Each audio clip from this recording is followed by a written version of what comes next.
શ્રોતા અને વક્તાના લક્ષણ બતાવ્યા. શ્રોતા કેવા હોવા જોઈએ? શ્રોતા માટે સૌથી પહેલો નિયમ બતાવ્યો.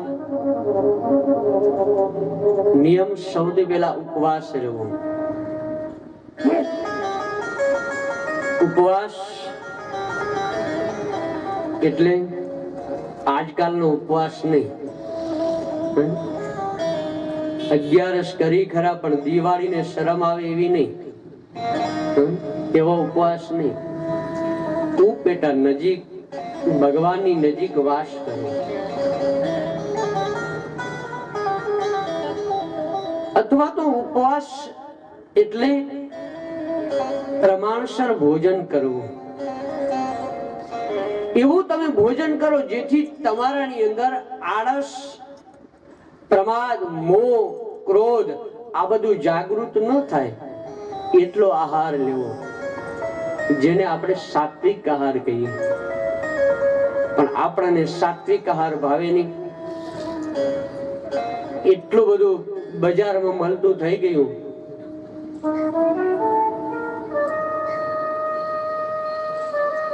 સ્વાધ્યાય કરતો દયાદમ વિશિષ્ટાનમ નિયમ બતાયા કે સાંભળનાર વ્યક્તિએ વ્રતનું પાલન કરવું, સતત જપ કરવા, એક આસન ઉપર બેસીને કથાનું શ્રવણ કરવું. જપ તપ કરીએ તો પણ એક આસન હોવું જોઈએ. એક દિવસ મંદિરમાં બેસીને, બીજા દિવસે સોફા પર બેસીને, ત્રીજા દિવસે બાલ્કનીમાં બેસીને એ જપ કરી એનું ફળ ન મળે. એક સ્થાન હોવું જોઈએ. કથા સાંભળ્યા પછી કોઈની નિંદા ન કરવી, ક્રોધ ન કરવો. એમાં 7 દિવસ તો ન જ કરો.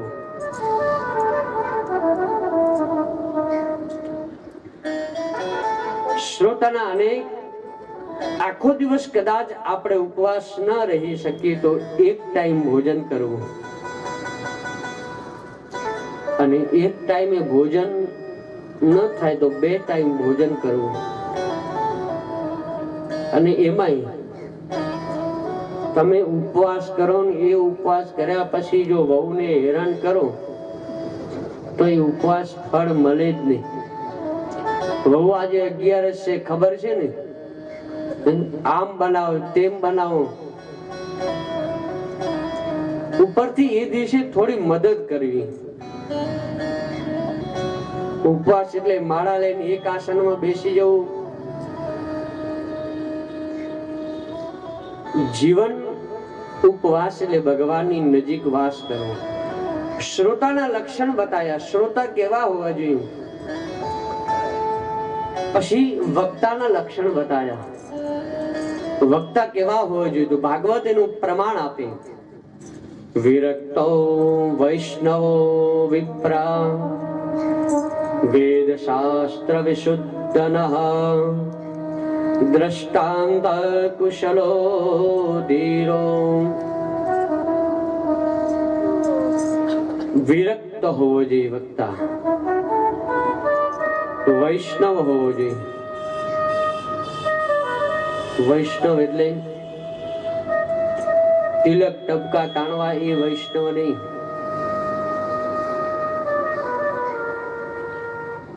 જે વૈષ્ણવના લક્ષણ નરસિંહ મહેતાએ બતાયા એવા લક્ષણો હોવા જોઈએ.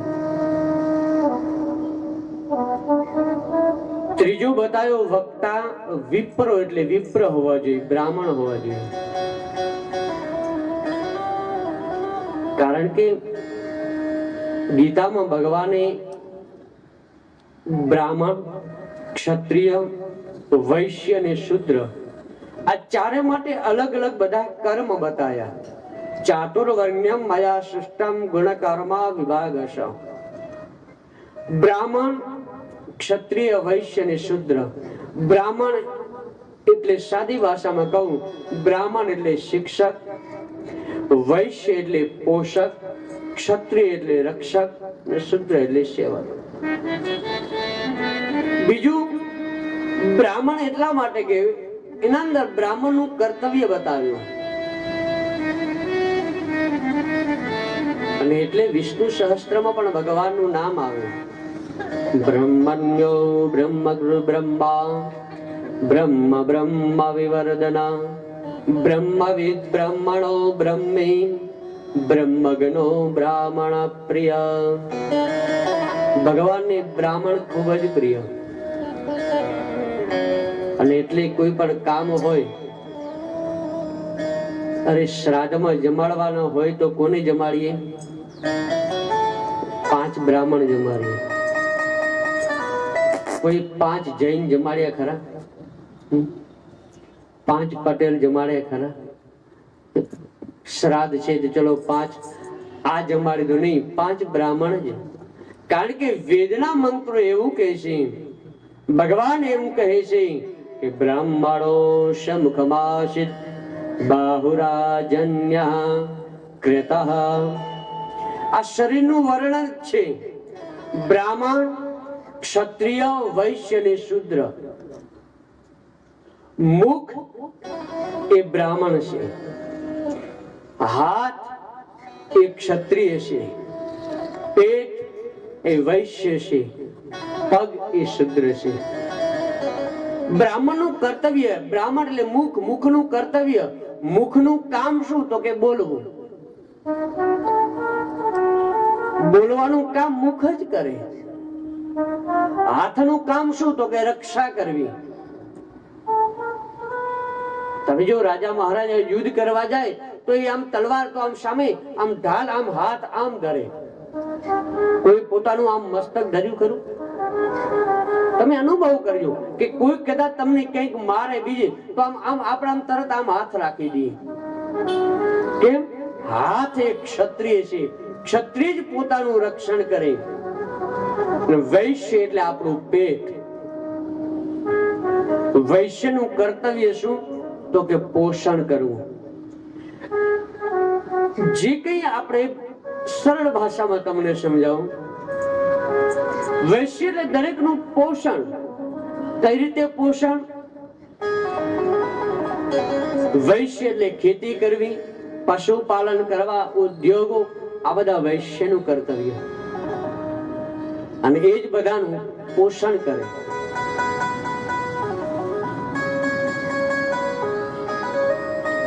સરળ ભાષા કે તમે બધા ખેતી કરતા હો, પટેલો એટલે ખેતી કરે, અને ખેતી કરતા હો ને એ વ્યક્તિ બધાનું પોષણ કરે. કઈ રીતે? તો કે તમે ખેતી કરતા હો એટલે ખડું લો ને, એટલે એ જગ્યાએથી પેલા એમાંથી અનાજ તમે બ્રાહ્મણને આપો, એ અનાજ તમે વાણંદને આપો, એમાંથી અનાજ તમે પંચાલને આપો, એમાંથી અનાજ તમે જે આપણી ગાયો ચરાવતા હોય એને આપો. એ જે તમારું અનાજ છે બધાને આપો, એટલે બધાનું પોષણ કરો. વૈશ્યનું કર્તવ્ય પોષણ, એટલે આપણા પેટનું કર્તવ્ય છે પોષણ કરવું.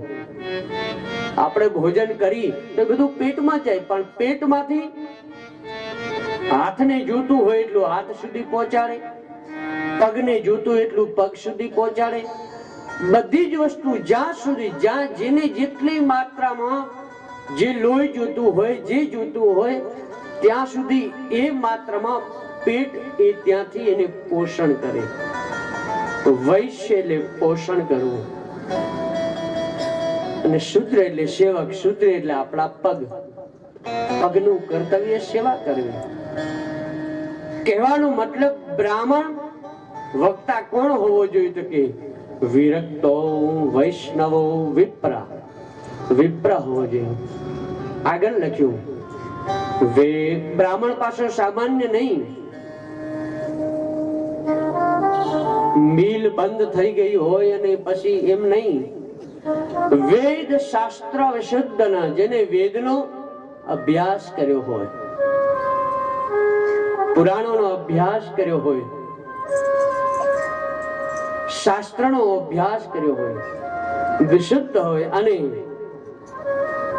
આગળ લખ્યું દ્રષ્ટાંત કુશલો ધીરો.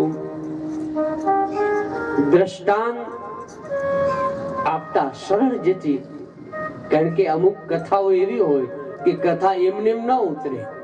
કેમ કે ભાગવતની કથા એ ભવ ઔષધિ છે, ઔષધ ગણવામાં આવ્યું છે. હવે ઔષધ એટલે દવા. દવા એ મીઠી દવા ના હોય, એ દવા કડવી પણ હોય. બધી ગોળી મીઠી ના હોય, એ કડવી હોય. તો એ કડવી દવા તમારે પીવી છે, અથવા તો તમારે બાળકને તમારે એ ગોળી પાવી હોય, તો તમે શું કહેશો કે બેટા થોડો ગોળ ખાઈ લે, અને આ ગોળી પી લે. અને ગોળી પીને તરત પાછો લે આ ગોળની કાંકરી. કારણ કે એમને એમ તો એ દવા ઉતરે નહીં. એમ આ કથા એમને જીવનમાં ના ઉતરે. એટલે એના માટે દ્રષ્ટાંત લેવો જ પડે કથા. કારણ કે ભાગવત એ સમાધિ ભાષા છે, અને સમાધિ ભાષા એ સમજવી ખૂબ કઠિન. એટલે એને દ્રષ્ટાંત આપતા દ્રષ્ટાંત કુશલો ધીરામ કાર્યો નિષ્પૃહ હોવો જોઈએ. અને નરસિંહ મહેતા પણ કહે ને, સકલ લોકમાં સૌને વંદે, નિંદા ન કરે કોઈની રે. વૈષ્ણવ જન તો તેને કહીએ જે પીર પરાઈ જાણે. વૈષ્ણવ જન તો તેને કહીએ, વૈષ્ણવ જન તો તેને કહીએ, પીડ પરાઈ જાણે રે.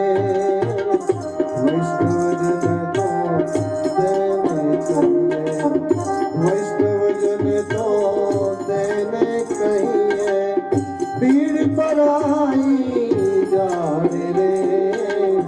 વૈષ્ણવ જન તો તેને કહીએ, પર દુખે ઉપકાર કરે તોય, પર દુખે ઉપકાર કરે તોય, મન અભિમાન ન આણે.